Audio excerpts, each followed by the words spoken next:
करने की बीमारी थी उनको।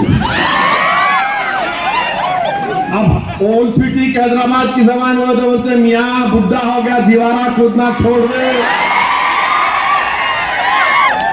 तो मैं नहीं बोल सकता, मगर बोलते मैं नहीं बोलता वो,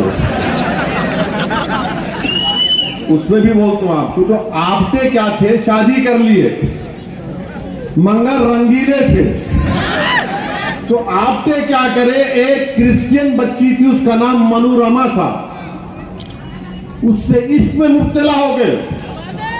शादीशुदा थे, उससे रंगरलियां मना रहे थे। उन्होंने बंबई में पढ़ते थे तो उन्होंने जाके इनको चौपाटी पे लेके जाते थे, बैठ के पिक्चर देखते थे। बहुत बार अब नहीं बोल सकता, 12 लंबी कहानी है उनकी। और इसको बोल के गए कि मैं दिल्ली जा रहा हूं, बोले नहीं कि गांधी को मारने जा रहा हूं, मैं दिल्ली जा रहा हूं, फिर बाद में आ तो अपन फिर मिलेंगे। दिल्ली गए और गांधी को मारने से पहले अपने माँ बाप की पसंद की बच्ची को भी देख के आए कि इससे शादी करूंगा। उसको ले जाके साड़ी भी दिए। अब इसको क्या बोलते बोलो, शादीशुदा है और फिर आप एक से इश्क करा रहे हैं, उसको भी धोखा और जाके तीसरी को बोला मैं तेरे से शादी करूंगा। और फिर गांधी को कत्ल करने के बाद वापिस आकर मनोरमा के साथ मनोरमा कर रहे थे। तो जब उसको पुलिस जाकर बोली कि ये आपटे है, पापी है, ये गांधी का कातिल है, तो मनोरमा ने कहा, यकीन नहीं आया उसको। उसने कहा कि इस फोन पर ठहरो, उसका फोन आने वाला है। फोन आया तो उस वक्त की पुलिस को मालूम हुआ कि आपटे एक जगह पर है, वहां जाकर आपटे को पकड़ लिए। अब इसको क्या बोलेंगे बीजेपी वाले, इसको क्या बोलेंगे बीजेपी वाले, बोलो। और फिर ये एक साहब है मदन लाल पहलवान, इनकी भी बड़ी रंगीन दास्तान है। अहमदनगर जो महाराष्ट्र में है, वहां की एक बहुत बड़ी तवायफ औरत थी। हाँ तुम सुनो, अभी रंगीन बात करो, तुम्हारे को एक साइड उड़ो बैठे रहे। ये मदनलाल पावा साहब अहमदनगर में थे, तो इनको माल, वहां पर एक तवायफ की बेटी थी। वो तवायफ की बेटी से इसमें मुब्तला हो गए और उसके साथ उन्होंने जो भी, तो मदनलाल पावा, उसका नाम शेवंती था। क्या नाम था उसका? शेवंती। ये मदनलाल पावा भी गांधी के कत्ल में मुलविस थे। ये रेफ्यूजी थे पाकिस्तान उस वक्त के, वहां से आए थे। गांधी के कत्ल के बाद जब इनको गिरफ्तार किया गया तो ये शेवंती, जिसने कसम खाई थी कि मैं तवायफ की तरह जिंदगी नहीं गुजारूंगी, मैं मदनलाल पावा के साथ शादी करूंगी, उसका दिल इतना टूटा कि वो अपनी मां की तरह तवायफ बन गई। ये वो लोग हैं, अरे ये लोग धोखा देने वाले हैं, ये लोग गंदे लोग हैं। और 1988 में शेवंती की मौत हुई। अब आप बताओ, अच्छा ये मदनलाल पावा गांधी के कत्ल में सजा हुई, फांसी नहीं हुई थी, छूट गए, 64 में छूटे। तो 64 में छूट गए तो लैला के पास जाना ना, देखो मैं आ गया, नहीं गए, शादी कर लिए। इन्हों आके हमको आईना दिखा रहे, अरे तुम्हारी तारीफ को जानता हूं मैं, तुम्हारा सिजरा खोल सकता हूं पूरा। अब खाली 2 एग्जाम्पल दिया हूं, अगर और दूंगा तो बहुत तकलीफ हो जाएंगी बीजेपी संघ परिवार वालों को। अब आप हमको बोल रहे लव जिहाद, अच्छा वो एक भोपाल का मजे का किस्सा हुआ, पढ़े अखबार में? नहीं पढ़े, नहीं पढ़ते तुम लोग, खैर मैं ही पढ़ा।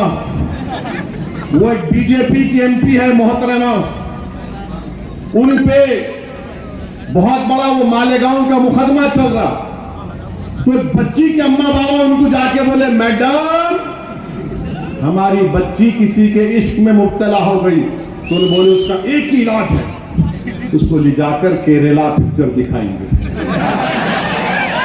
क्या नाम है केरला? हमारे एमएलए अच्छा जानकारी रखते हैं।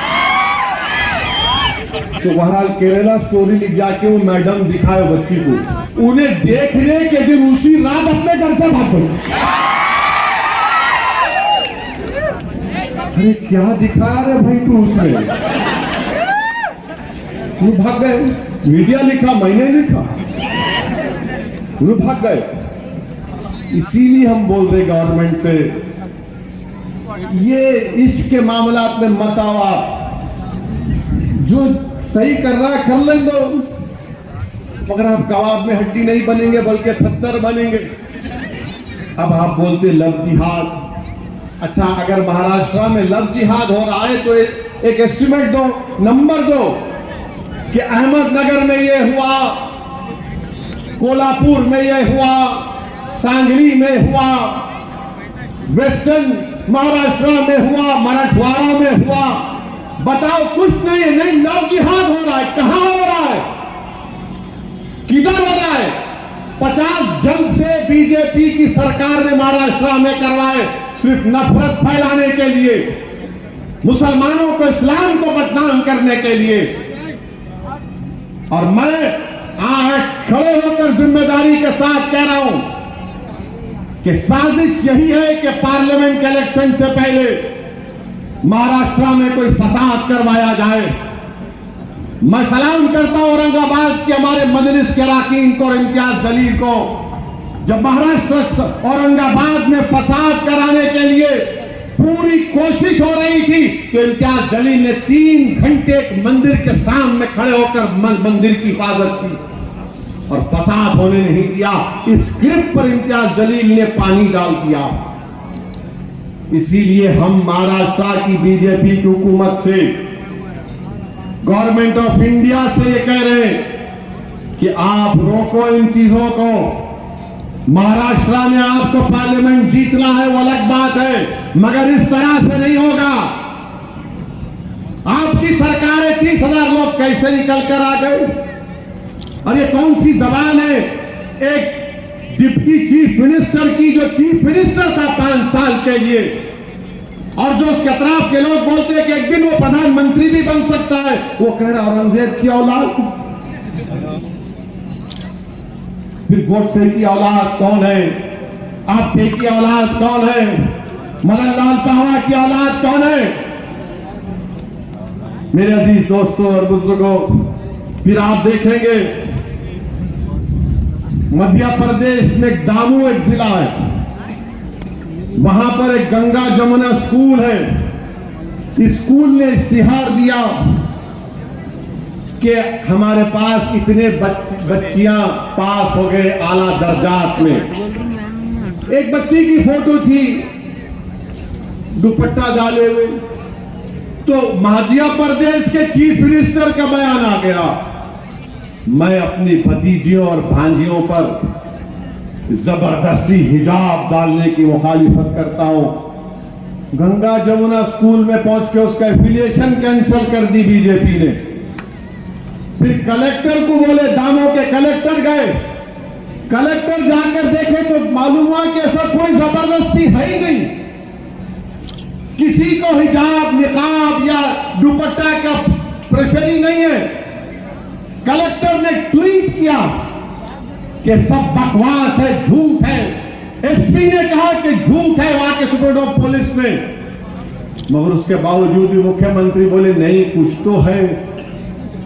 उसके बाद क्या हुआ कि वहां पर उस जिले के बीजेपी के सदर ने डिस्ट्रिक्ट एजुकेशन ऑफिसर जब अपने ऑफिस को जा रहा था तो उसके मुंह पर काली इंक फेंक दी कि तूने सही रिपोर्ट नहीं दी, वहां पर बच्चियों को, हिंदू बच्चियों को हिजाब पहनाया जा रहा है। कलेक्टर बोल रहा है, एसपी बोल रहा है, मगर नफरत है मुसलमानों से, नफरत है, हमारी बच्चियां हिजाब पहनती हैं। इससे बढ़कर और क्या कह सकता हूं मैं। उत्तर प्रदेश में बरेली से दिल्ली बस जा रही है, बस रास्ते में रुकी तो किसी मुसलमान ने कहा कि भाई एक 3 मिनट रुक जाओ, हम नमाज पढ़ लेते हैं। नमाज पढ़े तो क्या हुआ, 3 मिनट से 2 मुसलमान नमाज पढ़े तो कृष्णपाल सिंह ड्राइवर को और मोहित यादव जो कॉन्ट्रैक्ट का एम्प्लॉय कृष्णपाल यादव को सस्पेंड कर दिए, मोहित यादव को बरतरफ कर दिए। क्या बोलते, सिर्फ 2 मिनट बस ज्यादा रुकी, मुसलमान नमाज पढ़े। अरे नमाज पढ़े तो क्या कयामत आ गई बोलो। अगर नमाज पढ़ना गुनाह है तो पूरे गवर्नमेंट के दफ्तरों से किसी का भी मजहबी निशान नहीं होना चाहिए। फिर कोई कलेक्टर का ऑफिस का इनॉग्रेशन हो, उससे सेक्रेटेरिएट का हो, कोई मजहबी त्योहार नहीं होना चाहिए। 2 मिनट के लिए बस रुकी तो आपने बस के ड्राइवर को सस्पेंड, और बेचारा जो कॉन्ट्रैक्ट एम्प्लॉय था मोहित यादव, उसको आपने बरतरफ कर दिया।